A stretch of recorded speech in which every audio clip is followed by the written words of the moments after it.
بسم اللہ الرحمن الرحیم۔ ناظرین کرام السلام علیکم۔ پروگرام روبرو کے ساتھ میں ہوں آپ کے ساتھ کاشف ندیم۔ جیسا کہ آپ جانتے ہیں کہ حکمران جماعت کے اوپر ان کی اصلاح کے لیے، ان کی بہتری کے لیے اور ان کو راہ راست دکھانے کے لیے اپوزیشن کا ہمیشہ کلیدی کردار رہا ہے۔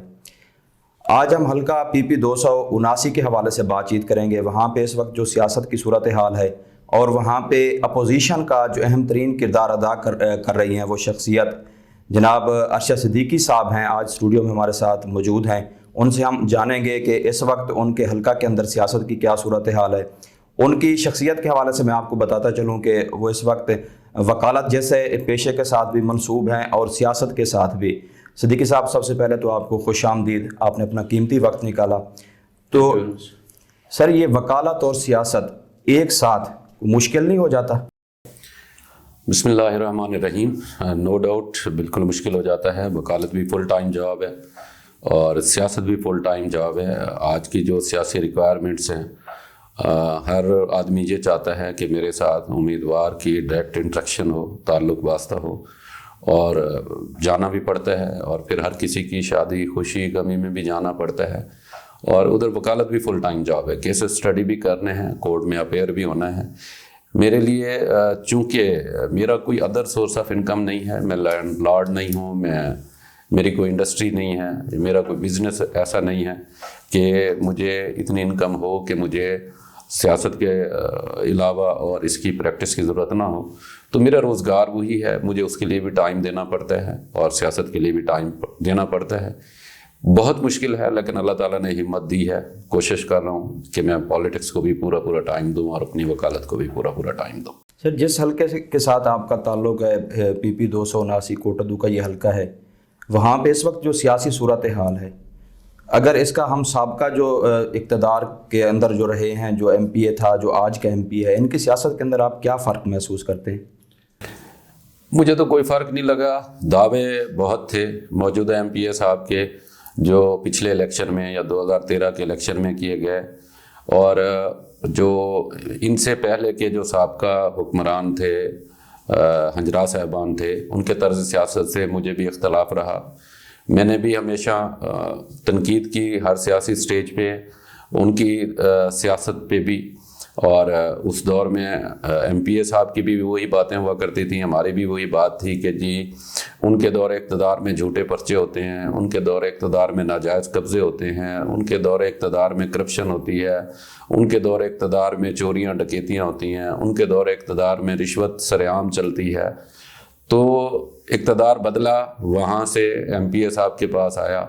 ہماری سب کی آواز پہ لوگوں نے اس بات کو سمجھا، ان کے طرز سیاست سے اختلاف کیا ہنجرا صاحبان کے، اور میں سمجھتا ہوں کہ بہت بڑی بات تھی کہ ایک MPA کے امیدوار کو جو 42,000 ووٹ ملا، وہ لوگ اس طرز سیاست سے نفرت کا اظہار تھا لوگوں کا۔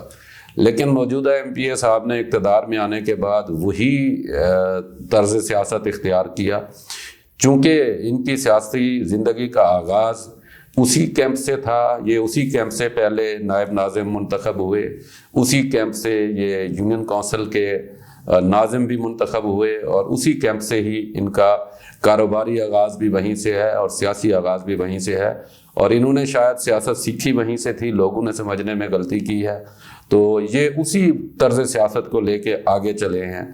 اور آج بھی وہی کچھ ہوتا ہے، آج بھی جھوٹے پرچے ہوتے ہیں، آج بھی انتقامی پرچے ہوتے ہیں لوگوں کے خلاف، آج بھی ناجائز قبضے ہوتے ہیں، آج بھی چوریاں ڈکیتیاں ہوتی ہیں، آج بھی موٹر سائیکل سنیچ ہوتے ہیں، اور آج بھی رشوت سرعام ہے ہر ادارے میں، پولیس میں، ADLR کے سینٹر میں، رجسٹری برانچ میں، ہر ادارے میں سرعام جو ہے رشوت چلتی ہے۔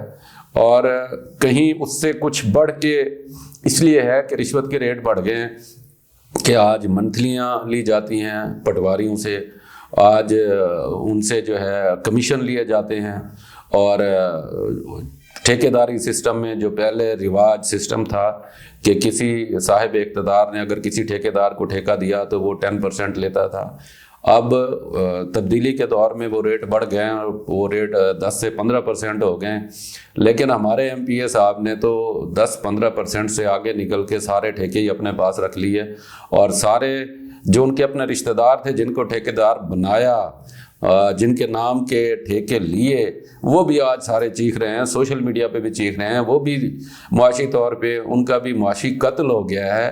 وہ جو امیدیں لگا کے بیٹھے تھے کہ ہمارے جو برادری کا ایک آدمی اور ہمارا ریلیٹیو ایم پی اے بن گیا ہے تو ہمارے معاشی حالات سدھریں گے، وہ اپنا سب کچھ بھی لٹا کے بیٹھے ہیں، اور ایم پی اے صاحب نے صرف اپنی ذات اور اپنے بیٹوں کا سوچا ہے اور سارے کے سارے ٹھیکے اپنے پاس رکھ لیے۔ اچھا سر، آپ نے کہا کہ موجودہ جو ایم پی اے ہیں یہ بھی جو ہے نا ایک اسی خاندان کی، اسی جاگیردار کی یہ پروڈکشن ہے، اسی تناظر میں آپ نے بات کی ہے، تو عوام کے اندر یہ بھی تاثر پایا جاتا ہے کہ ارشد صدیقی صاحب جو الیکشن لڑتے ہیں وہ اپنے لیے نہیں لڑتے بلکہ ہجرا خاندان کے لیے لڑتے ہیں۔ اس حوالے سے تھوڑا سا آپ بتائیں گے۔ سیاسی بلیم ہمیشہ جو ہے وہ مخالفین کی طرف سے ہوتے ہیں، لگائے جاتے ہیں الزامات۔ کوٹدو کی سیاست میں جتنے لوگ بھی ہیں جو آج بھی سیاسی طور پہ ایکٹیو ہیں، کوئی ایک شخص یہ نہیں کہہ سکتا پچھلے 25 سے 30 سے 35 سال کا جو اس میں سیاسی جو ادوار رہے ہیں ان میں کوئی ایک شخص بھی، جتنے آج امیدوار بنے ہوئے ہیں، کہ یہ کبھی نہ کبھی ہنجرا خاندان کے کیمپ میں کھڑے ہوئے تھے۔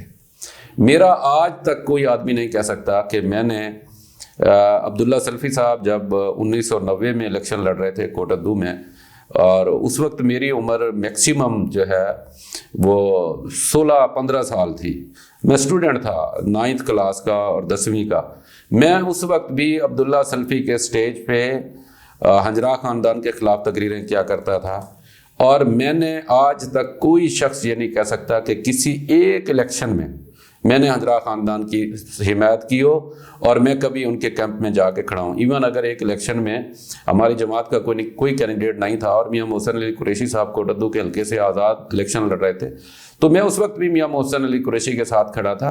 اور کوئی کیوں کسی کے لیے الیکشن لڑے گا، کوئی کیوں کسی کے لیے اپنی انرجی لگائے گا، کوئی کیوں کسی کے لیے اپنا سرمایہ لگائے گا؟ سیاست بڑا مشکل کام ہے، سیاست وقت مانگتی ہے، سیاست قربانی مانگتی ہے، سیاست سرمایہ مانگتی ہے۔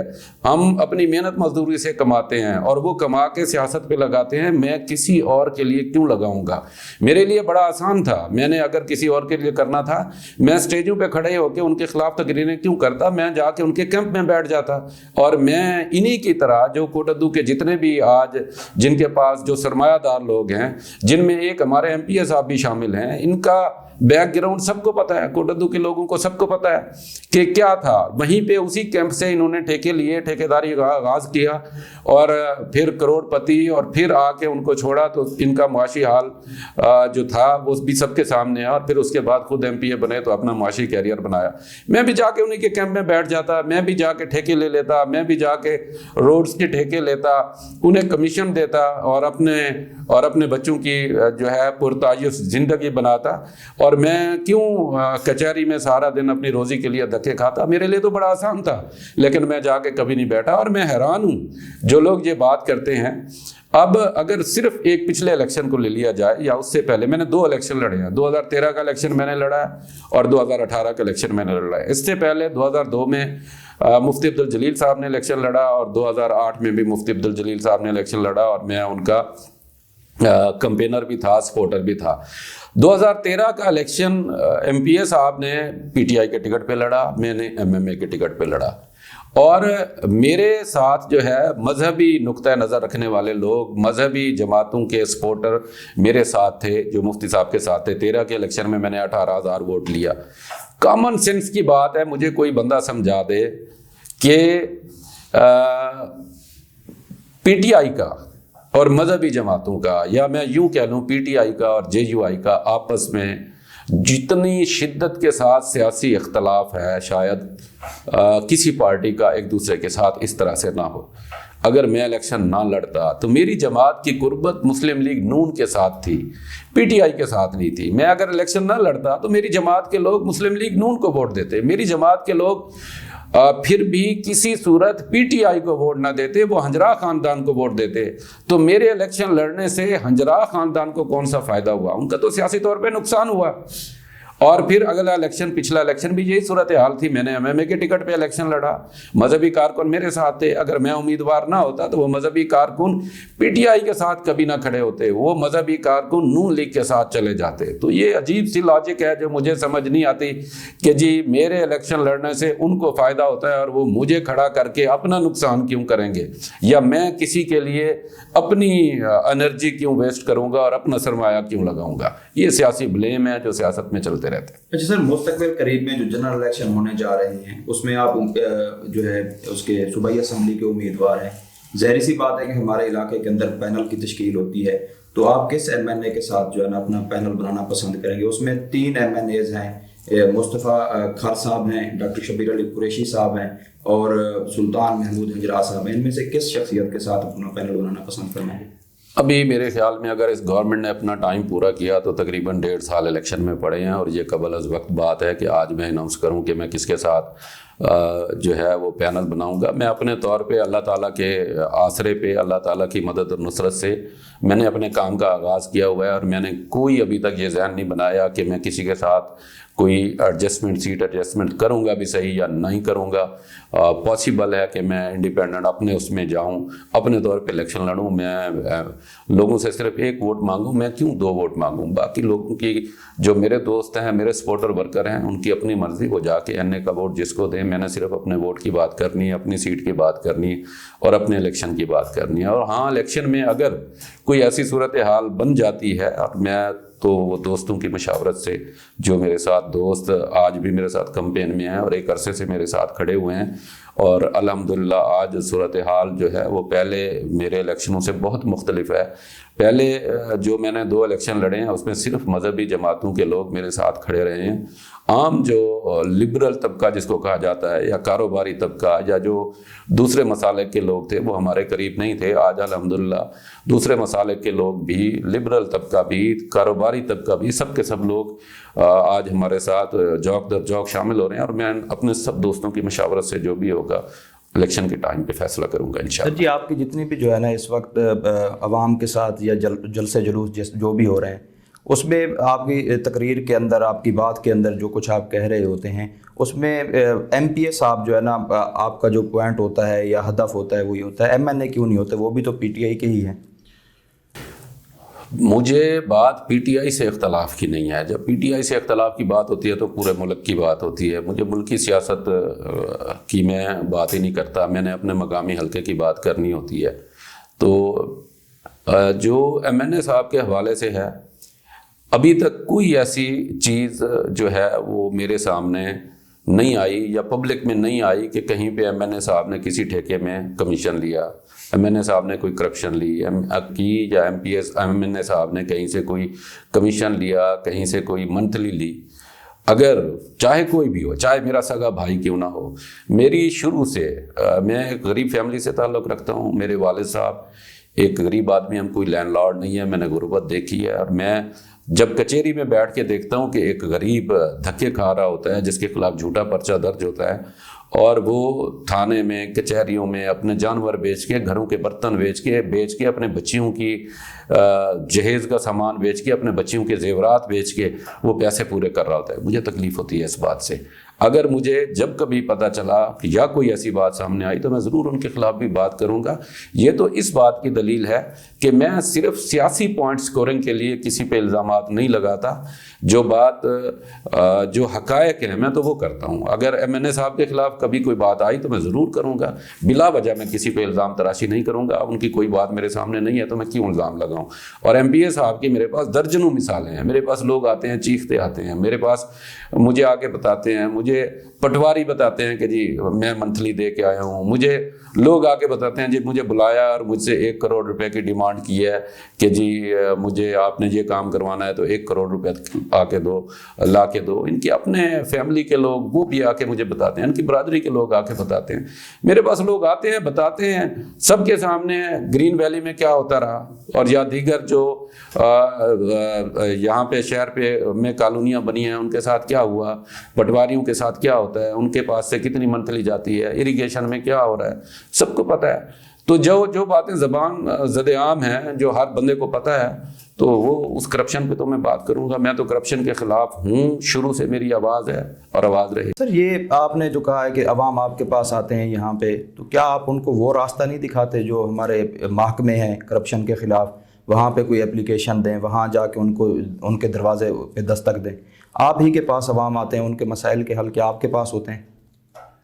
میں مسائل کے حل میرے پاس اس لیے آتے ہیں کہ میں کچہری میں بیٹھا ہوں. میرے پاس اس لیے آتے ہیں کہ میں اب 3rd ٹائم الحمدللہ پریزیڈنٹ بار ہوں. میرے پاس اس لیے آتے ہیں کہ میں جا کے کورٹس میں ان کے لیے انصاف مانگ سکتا ہوں, کورٹس میں ان کے لیے جا کے انصاف کی بات کرتا ہوں, میرٹ کی بات کرتا ہوں کہ انہیں انصاف دلاؤں. باقی ہمارا گھسا پٹا نظام ہے. یہاں کسی تھانے دار کے خلاف اینٹی کرپشن میں کوئی بندہ درخواست لے کے جائے تو وہ کتنے چکر اینٹی کرپشن کے لگائے گا, اور اینٹی کرپشن میں پھر کرپشن ہے. اینٹی کرپشن میں جا کے وہ پھر پیسے لگائے گا. اس نے کسی کے خلاف انکوائری کرانی ہے تو وہ پیسے لگائے گا. وہ FIA میں جائے گا, کسی کے خلاف اس نے انکوائری کروانی ہے تو وہ وہاں پہ بھی پیسے لگائے گا. تو اس لیے لوگوں کے پاس آج سب سے قیمتی ٹائم ہے. لوگ اپنا ٹائم بچاتے ہیں. کسی کے پاس اتنا فالتو وقت نہیں ہے. اگر اس کو وہ سوچتا ہے یار میرے خلاف ایک مقدمہ ہو گیا, جھوٹا مقدمہ ہو گیا, بس میں اسی سے جان چھڑا لوں, پھر مہنگائی اوپر سے اتنی ہے کہ اس نے اپنے بچوں کی روٹی کمانی ہے, اس کے پاس نہیں ہے ٹائم. وہ مظفر گڑھ, DG خان اور ملتان کے چکر لگائے اور دفتروں کے چکر لگاتا پھرے اور پھر اس بات پہ پیسے لگاتا پھرے. ایجوکیٹ لوگوں کو ضرور کرتے ہیں, لوگوں کو یہ کہتے ہیں کہ یار آپ جو ہے یہ نہ کرو, پیسے نہ دو, اور جس حد تک ہو سکتا ہے ان کی ہیلپ بھی کرتے ہیں. مظفر گڑھ کے اندر عموماً جو ہے خواتین کے ساتھ زیادتی کے معاملات پیش آتے رہتے ہیں. ریسنٹلی جو ہے نا PP 279 تحصیل کوٹہ 2 کے اندر بھی ایک ایسا واقعہ پیش آیا ہے. بلقیس کیس کے حوالے سے ہم ایک بریک کے بعد اس کے اوپر جو ہے نا صدیقی صاحب کے ساتھ گفتگو کا سلسلہ اپنا جاری رکھیں گے.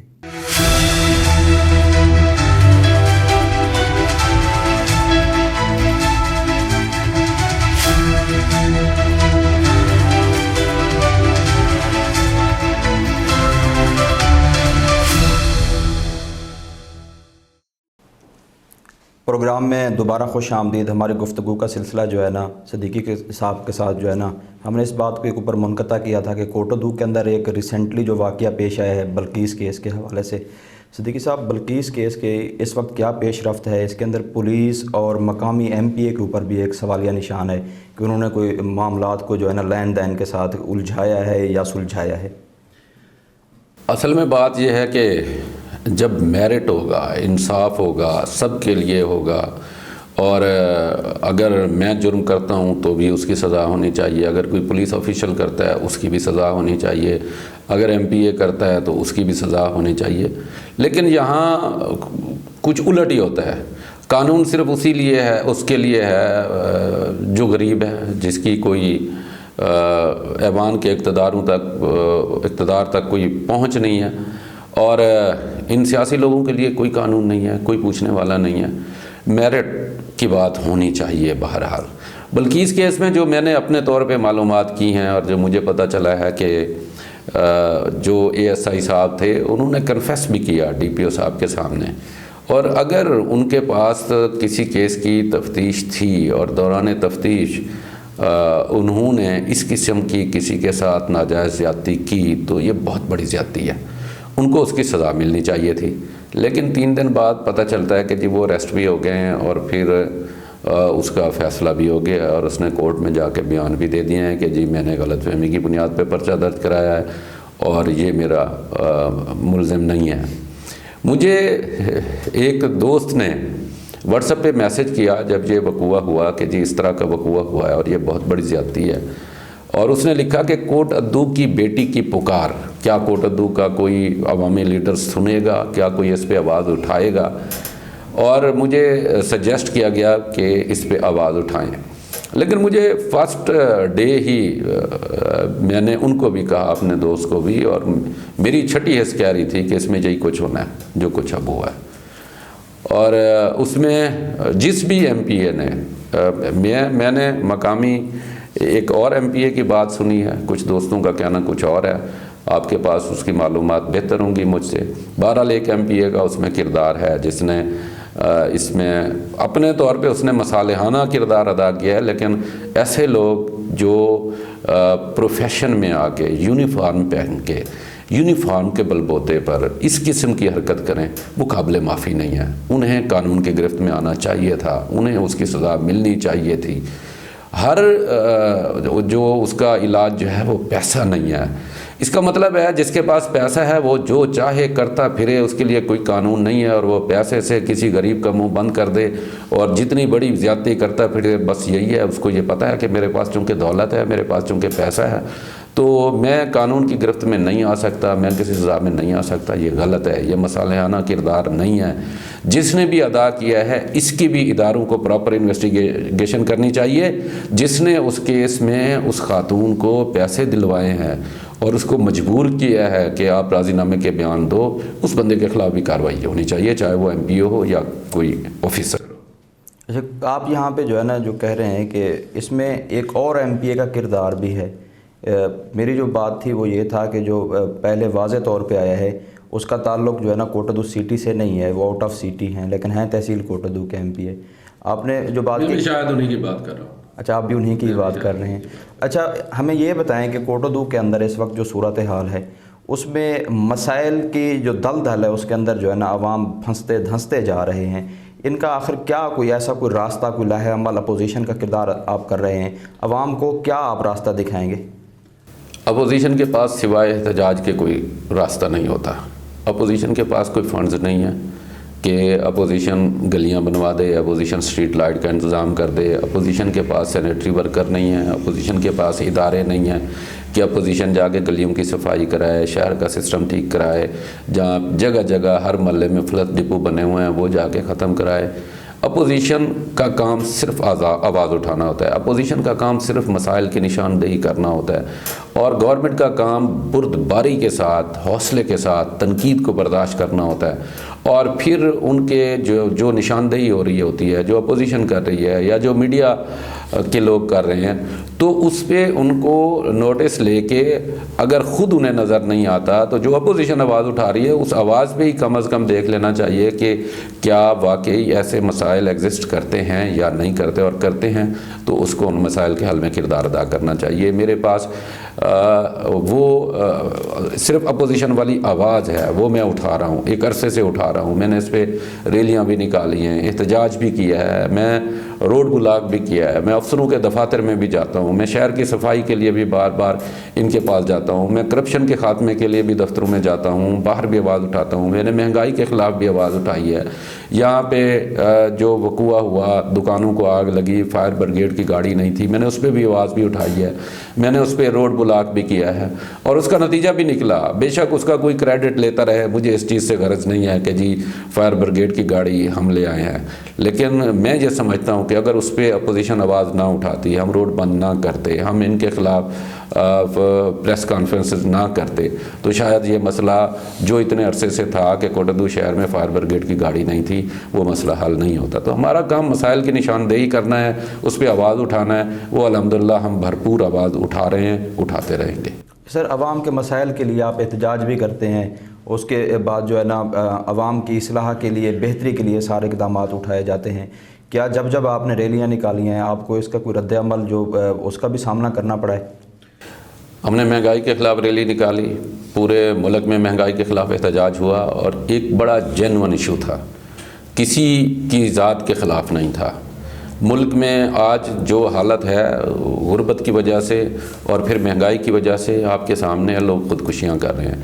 ابھی ریسنٹلی پرسوں کی آپ کے علم میں ہے کہ چوک سرور شہید میں ایک بے کس نے, غریب نے غربت سے تنگ آ کے خودکشی کر لی. لوگ خودکشیاں کر رہے ہیں, جس نہج پہ پہنچا دیا گیا ہے, جہاں میں کہتا ہوتا ہوں کہ مہنگائی کا سونامی آیا ہے اس ملک میں. یہ جو کہتے تھے کہ سونامی آ گیا, وہ مہنگائی کا سونامی لے کر آئے ہیں. لوگوں کا جینا مشکل ہو گیا ہے, اور اس پہ میرے خلاف انہوں نے ایف آئی آر دی ہے, میرے خلاف پرچہ کروایا ہے. مجھے اس کی کوئی پرواہ نہیں ہے. میں نے آج تک اس مقدمے میں بیل نہیں کرائی, اور میں نے انہیں کہا کہ کسی نے اگر مجھے کسی غریب کے لیے آواز اٹھانے پہ اریسٹ کرنا ہے تو میں ہر وقت حاضر ہوں. میں جیل جانے کو تیار ہوں, لیکن میں آواز اٹھاؤں گا ظلم کے خلاف بھی, مہنگائی کے خلاف بھی, غربت کے خلاف بھی, کرپشن کے خلاف بھی میں آواز اٹھاؤں گا انشاءاللہ. سر جی, اس تقریر کے اندر آپ کے وہ اسپیسیفک کون سے ورڈز تھے جس پہ آپ کو لگتا ہو کہ آپ کے اوپر مقدمہ کرایا گیا؟ میں نے ایک بات اس تقریر میں، ایک تو جنرل بات تھی پورے ملک میں مہنگائی کی، اور مقامی حلقے کو بھی میں نے ڈسکس کیا تھا، اور ایم پی اے صاحب پہ بھی میں آج بھی کر رہا ہوں بات، میں نے اس دن بھی کی۔ صرف میں نہیں کرتا، فرق صرف اتنا ہے کہ میں کیمرے کے سامنے بھی کرتا ہوں، میں چوک میں کھڑا ہو کے ریلی میں تقریر کے دوران بھی کرتا ہوں، اور ایک عام آدمی وہ ہوٹل پہ بیٹھ کے کر رہا ہوتا ہے، وہ نائی کی دکان پہ بیٹھ کے کر رہا ہوتا ہے، وہ تھڑے پہ بیٹھ کے کر رہا ہوتا ہے، کرتا ہر کوئی ہے، لیکن میں کیمرے کے سامنے کر دیتا ہوں، میں تقریر میں کر دیتا ہوں۔ تو وہ بات ان کو چبھی۔ میں نے کہا کہ اگر میرے الزامات غلط ہیں، اگر ایم پی اے صاحب یہ کہتے ہیں کہ میں نے کرپشن نہیں کی، تو ایم پی اے صاحب آئیں، اپنے بچوں کو لے آئیں، چوک میں ان کو کھڑا کریں، ان کے سر پہ قرآن رکھیں، حلف دیں کہ میں نے ان اپنے 3.5 سالوں میں کوئی کرپشن نہیں کی، میں نے میونسپل کمیٹی سے کرپشن نہیں کی، میں نے اریگیشن ڈپارٹمنٹ میں کرپشن نہیں کی، میں نے کسی پٹواری سے کبھی منتھلی نہیں لی، میں نے کوئی بھتہ نہیں لیا۔ آ کے کہیں کہ میرے ہاتھ صاف ہیں کرپشن سے۔ میں نے تو کہا کہ میں سیاست چھوڑ دوں گا، میں ایم پی اے صاحب کے پیچھے چل پڑوں گا، بڑا صاف ستھرا بندہ ہے، چلو وہ کرپشن تو نہیں کر رہا ایک آدمی۔ تو اس بات پہ شاید انہیں تکلیف ہوئی، اور پھر فرمائش ہوئی پرچے کی، فرمائشی پرچہ میرے اوپر ہوا۔ I am ready to face.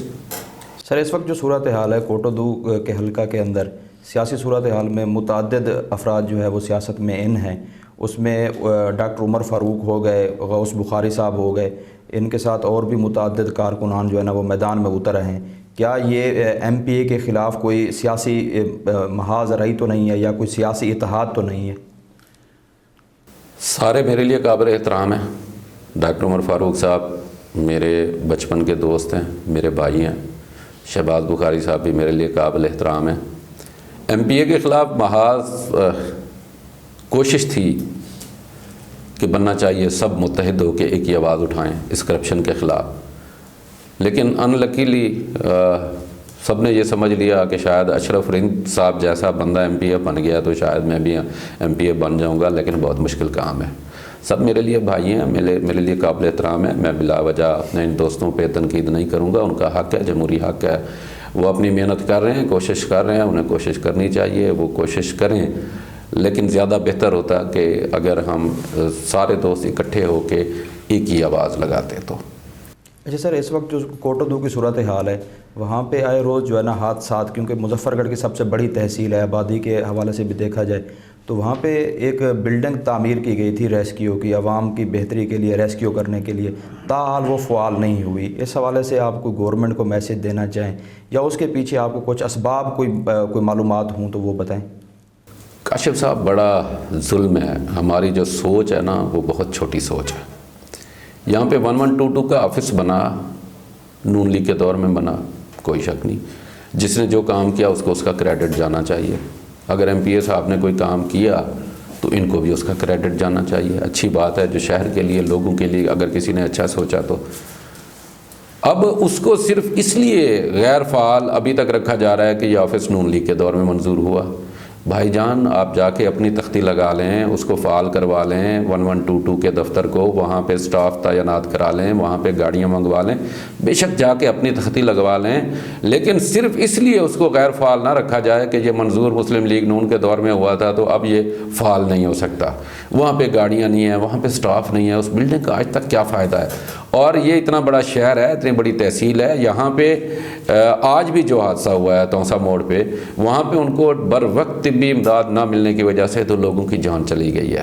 یہ بہت ضروری ہے، دفتر بنا کھڑا ہے، اس کے فنڈز منظور ہوئے پڑے ہیں، جو فنڈز لگنے تھے وہ لگ گئے ہیں، اس کو فعال کرایا جانا چاہیے۔ وہاں پہ سٹاف، اتنے سارے لوگوں کے رائٹس صرف اس لیے مار دیے جائیں کہ جس کا کریڈٹ فلاں کو نہیں فلاں کو جائے گا۔ کریڈٹ لینے کے چکر میں ہم کوئی کام جو ہے اگر کوئی پازیٹیو بھی ہے وہ بھی نہیں ہونے دیتے۔ اور اسی طرح ٹی ایم اے میں ٹراما سینٹر بہت ضروری ہے، ٹی ایم اے میں کارڈیک اس میں ٹی ایچ کیو میں ٹراما سینٹر بہت ضروری ہے، کارڈیک وارڈ بہت ضروری ہے، اس کو آج تک فعال نہیں کرایا گیا، ٹراما سینٹر فعال نہیں کرایا گیا۔ ایکسیڈنٹ ہوتے ہیں، ہر چیز کو دنیا میں آپ روک سکتے ہیں، حادثات کو نہیں روک سکتے، حادثات ہونے ہیں، اور اس کے لیے 1122 کا ہونا، اس کے لیے ٹراما سینٹر کا ہونا، اور بالخصوص اب جو ہماری غذائیں ہیں جس وجہ سے آئے روز کارڈیک ایشوز ہر بندے کی اس کا پرابلم ہے ہیلتھ کا، وہ بھی بہت ضروری ہے۔ یہ چیزیں جو ہے وہ بہت ضروری ہیں۔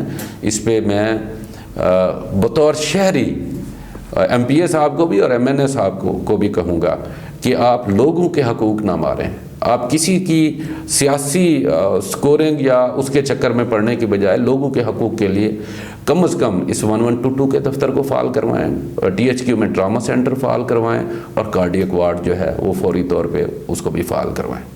سر ایک بات میں آپ سے پوچھنا چاہوں گا کہ گزشتہ کچھ مہینوں سے یہ بات چلتی رہی تھی اور اس کے اوپر حکومت نے کافی ایکشن بھی لیا تھا، لشاری والا ایک جنگل ہے، اس حوالے سے آپ کیا کہیں گے کہ اس کے اوپر بھی سیاست کی گئی ہے؟ کرنٹ اس کے اوپر کیا کام کاج ہو رہا ہے؟ آپ نے بھی سنی خبریں، میں نے بھی سنی کہ جی لشاری والا وہاں سفاری پارک بن رہا ہے اور انٹرنیشنل لیول کا سفاری پارک بن رہا ہے وہاں پہ۔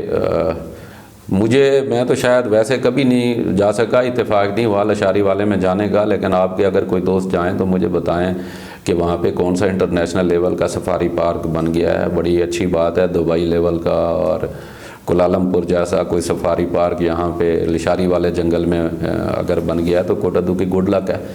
سیاست، صرف سیاست۔ اب میرا اقتدار ہے، اب اس پہ قبضہ میرا ہونا چاہیے۔ کھر صاحبان کا اقتدار تھا تو وہاں پہ جھمبرا بڑا مشہور ہوا کرتا تھا لشاری والے کا، وہاں پہ قبضہ تھا۔ فش کے ٹھیکے جو ہے مچھلی کے جو ٹھیکیدار تھے وہ وہی بیٹھ کے ٹھیکے دیتے تھے۔ ہنجرا صاحبان کا اقتدار تھا تو ان کا قبضہ ہے لشاری والے پہ، مچھلی کے ٹھیکے بھی انہیں کے ہو رہے ہیں، جنگل کی جتنی آمدن ہے وہ بھی انہیں کی ہے، جانور بھی رکھے ہوئے ہیں۔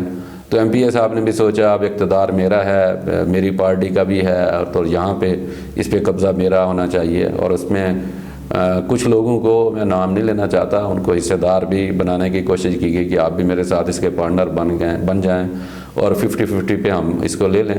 ان سے قبضہ چھڑا کے کہا تو کہ یہ گیا تھا نا کہ یہ پبلک کے لیے کھول دیا جائے گا، بڑی خوبصورت پلیس ہے، لیکن وہاں پہ مجھے اس بات سے کوئی غرض نہیں کہ ان سے قبضہ کیوں لیا گیا، لیا جانا چاہیے تھا، سرکاری جگہ ہے، لیا جانا چاہیے تھا، لیکن وہاں پہ درخت جلا دیا گیا، وہاں پہ پرندوں کو جلا دیا گیا، وہاں پہ جانوروں کو زندہ جلا دیا گیا، صرف یہ کہ میرا قبضہ ہو جائے۔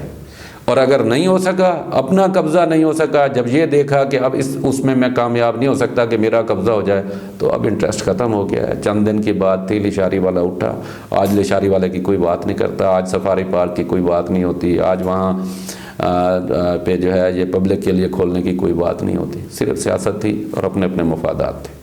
اچھا سر، یہ روایت رہی ہے کہ جو بھی اس کا حکومت کا ممبر بنتا ہے یہ اسی کے انڈر آ جاتا ہے، وہ اس کے اوپر قابض ہو جاتا ہے۔ دیکھ لیں، اگر آپ کا اقتدار آئے گا تو لشاری والا جنگل کیا آپ کے قبضے میں ہوگا؟ اللہ معاف کرے، اللہ مجھے ایسا رزق نہ دے۔ میں نے ہمیشہ ہر جگہ پہ یہ دعا کی ہے کہ اللہ تعالیٰ میں آپ کی مخلوق کی خدمت کا جذبہ لے کے میدان میں آیا ہوں۔